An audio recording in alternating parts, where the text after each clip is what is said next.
The complete works of Swami Vivekananda, Volume 3, Section 2, Chapter 10, The Method and the Means. In regard to the methods and the means of Bhakti Yoga, we read in the commentary of Bhagavan Ramanuj on the Vedanta Sutra. The attaining of that comes through discrimination, controlling the passion, practice sacrificial work, purity, strength, and suppression of excessive joy. Vivek or discrimination is, according to the Ramanuj, discriminating among other things the pure food from the impure. According to him, food becomes impure from three causes. First, by the nature of the food itself, as in the case of garlic, etc. Second, owing to its coming from wicked and accursed person. And third, from the physical impurities such as dirt or hair, etc. The Shruti says, when the food is pure, the sattva element gets purified and the memory becomes unwavering. And the Ramanuj quotes this from the Chandogya Upanishad. The question of food has always been one of the most vital with the bhaktas. Apart from the extravagance into which some of the Bhakti sect have run. There is a great truth underlying this question of food. We must remember that according to the Sankhya philosophy, Sattva, Raj and Tama, which is the state of the homogeneous equilibrium, form the Prakriti, and in heterogeneous distribute condition forms the universe, are both the substances and the quality of Prakriti.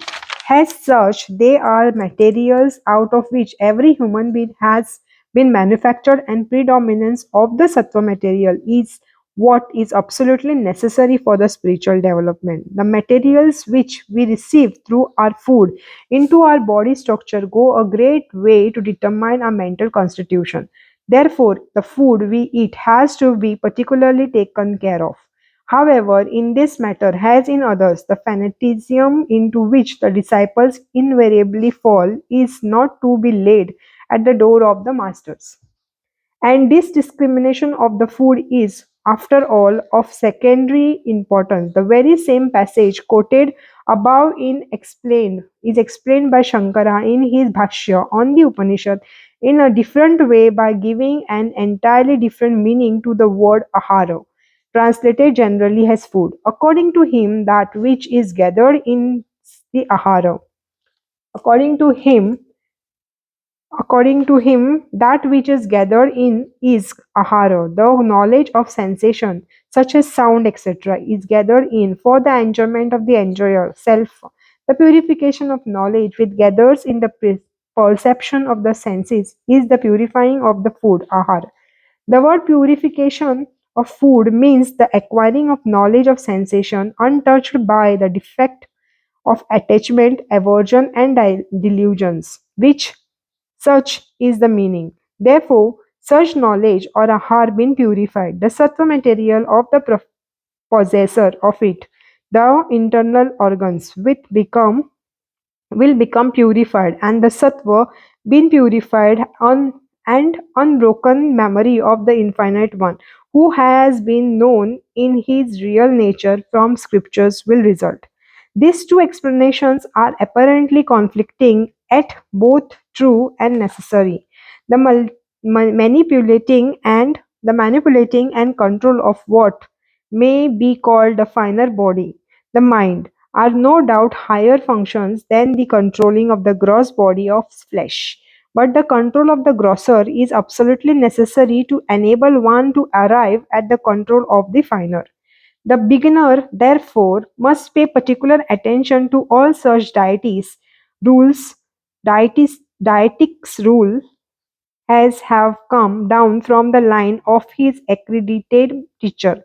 But the extravagant, meaningless fanaticism which has driven religion entirely to the kitchen, as may be noticed in case of many of our sect, without any hope of the noble truth of that religion ever coming out to the sunlight of the spirituality, is a peculiar sort of pure and simple materialism. It is neither gyan nor bhakti nor karma. It is a special kind of lunacy, and those who pin their soul to it are more likely to go to lunatic asylum than to Brahmalok. So it stands to reason that discrimination in the choice of food is necessary for the attainment of this higher state of mental composition, which cannot be easily obtained otherwise. Controlling the passion is the next thing to be attended to restrain the indriyas from going towards the object of the senses, to control them and bring them under the guardians of the will is the very central virtues of in religious culture.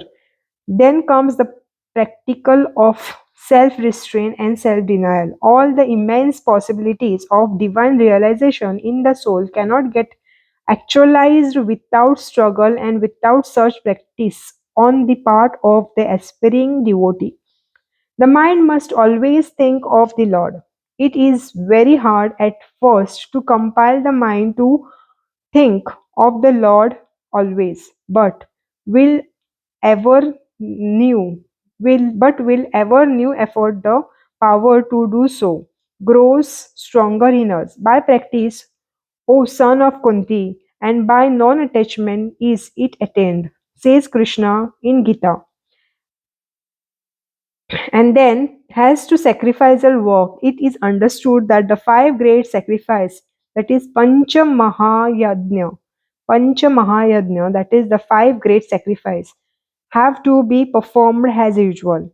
Purity is absolutely the basic work, the bed rock upon which the whole bhakti building rests. Cleansing the external body and discriminating the food are both easy, but without internal cleanliness and purity, this external observances are of no value whatsoever. In the list of qualities conducive to purity, as given by Ramanuj, there are enumerated satya, truthfulness, arjava, sincerity, daya, doing good to others without any gain of oneself, ahimsa, not injuring others by thoughts, words, or deed, anabhidnya, not coveting others' good, not thinking vain thoughts, and not brooding over injuries received from another. In this list, this one idea that deserves special notice is ahimsa, non-injury to others. This duty of non-injury is, so to speak, obligatory on us in relation to all beings. As with some, it does not simply mean the non-injuring of human being and mercilessness towards the lower animals, nor as with some others does it mean the protecting of cats and dogs and feeding of ants with sugar, with liberty to injure brother men in every horrible way? It is remarkable that almost every good idea in this world can be carried to be disgusting extreme. Practice carried to an extreme and worked in accordance with the letter of the law becomes a positive evil. The stinking monk of certain religious sect who do not but list the vermin on their bodies should be killed. Never think of the discomfort and disease they bring to their fellow human being. They do not, however, belong to the religion of Vedas. The test of ahimsa is absence of jealousy. Any man may do a good deed or make a good gift on the spur of a moment and on or under the pressure of some superstition or priestcraft, but real lover of mankind is he who is jealous of none. The so-called great men of the world may all be seen to become jealous of each other for a small name, for a little fame, and for a few bits of gold.